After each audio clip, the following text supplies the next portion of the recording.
Welcome to the Global Issues Daily. Today, we're diving into a premium explainer on one of the most profound, yet frankly overlooked resources on our planet, water. We're going to explore a massive, hidden underground world, a literal engineering marvel in Libya that completely changed the history of the desert, and we'll look at the looming implications for global water security today. Here's our roadmap for this analysis. We'll kick things off with an accidental historic discovery in the Sahara, unpack the science behind ancient fossil water, and detail the sheer engineering scale of a desert river.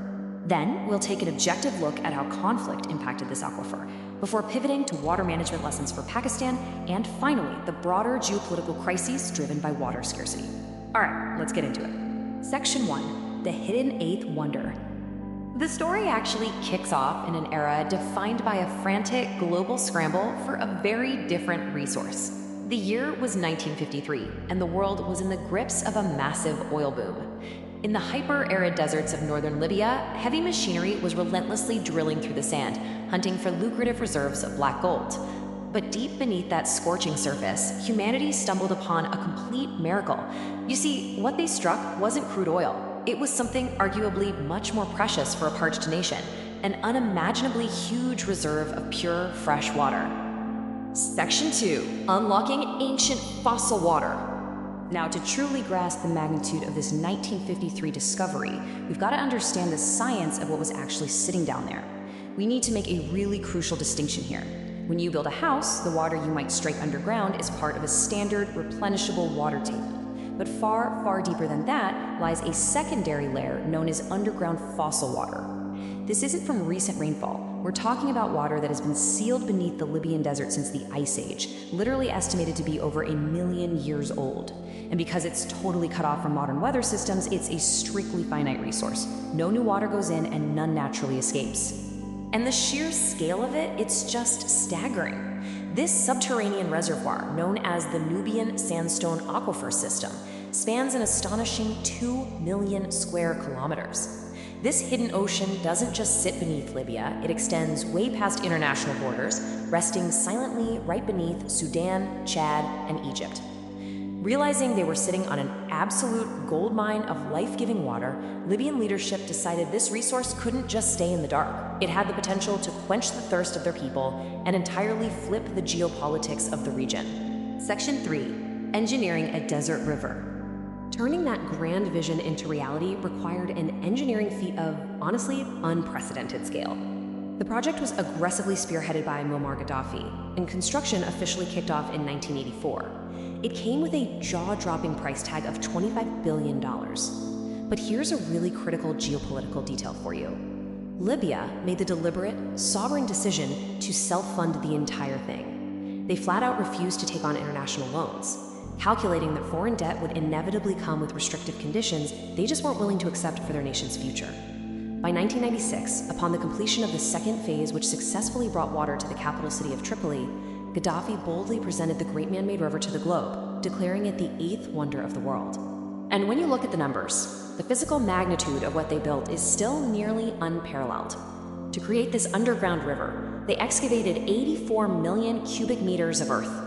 Engineers dug 1,300 distinct heavy-duty wells, with each one plunging 500 meters down into the earth just to tap into that ancient aquifer. Once extracted, the water travels through a massive, sprawling network of 1,600 kilometers of subterranean pipeline. It was a masterclass in compromising absolutely nothing to solve a profound domestic challenge.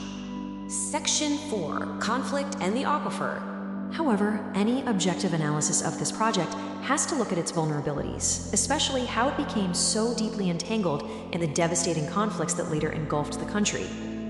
After those triumphant milestones in 84 and 96, the great man-made river faced some serious existential threats.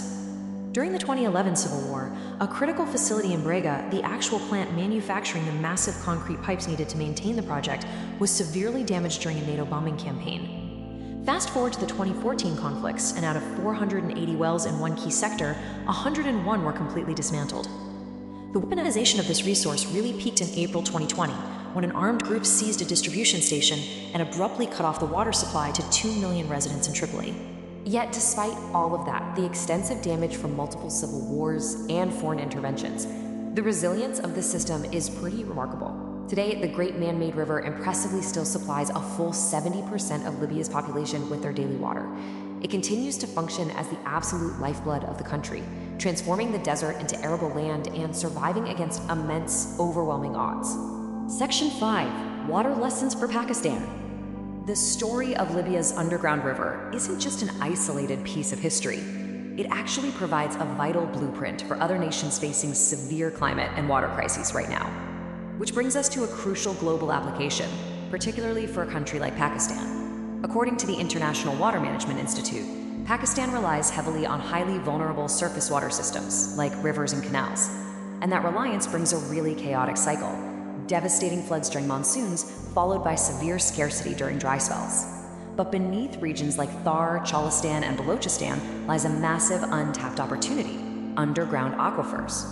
If they were developed like the Nubian aquifer, these could act as a dual-purpose miracle. During catastrophic flooding, excess water could be channeled underground for storage. And then, during severe droughts, those deep reservoirs provide a reliable, protected lifeline.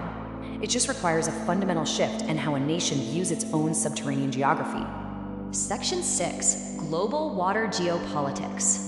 As we expand our lens across the globe, it becomes brutally apparent that water is rapidly transitioning from a basic human right into the ultimate geopolitical flashpoint.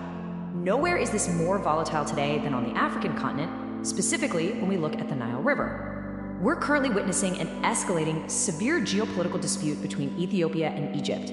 Ethiopia is firmly committed to constructing a massive new dam to secure its own energy and economic future, which effectively alters the historic flow of the Nile.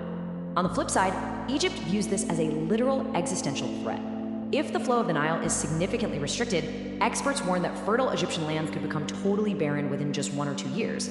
The situation is so incredibly tense that it's sparked open fears of a military conflict, with Egypt signaling a readiness to go to war just to protect its water supply.